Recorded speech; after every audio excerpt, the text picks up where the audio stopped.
Thank you. First, I want to ask Robert and Diane if they'll adopt me too. Put me in the will, please.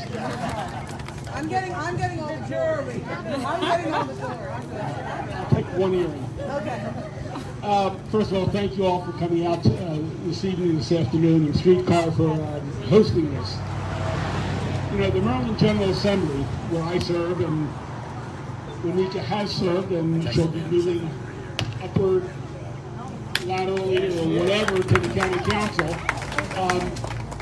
is different than Congress in some good ways and some bad ways.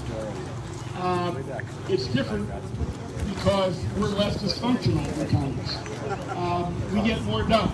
We got a hell of a lot done this last session, largely because of people like Wanika and Nicole and other delegates and senators. It was a great session. But there's one similarity we have with Congress, and that is there are two chambers. And you do your work in the Senate or you do your work in the House, you don't always see each other. And when you really get attuned to that one chamber, you can go 2 or 3 months, we're in for 90 days, and then you can know we're a part-time legislature.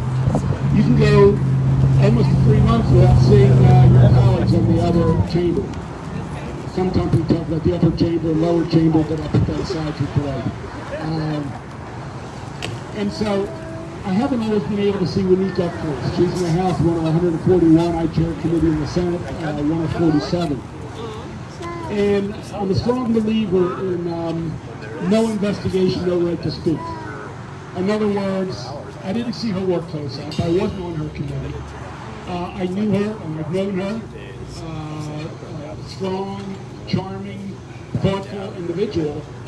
But I called some of the House colleagues who I do know who share my vision. And that vision is one fighting for social justice, economic justice, and environmental justice. And I have to tell you, each of those people I spoke to, I said, look, tell me about up close Wanika Fisher. Is she the real deal? Is she a show horse or a go horse? Is she a show horse or a work horse? And they said to a person, she's the real deal. She has a moral compass and she works like that. Very, very hard. And that's, at the end of the day, that's what's important.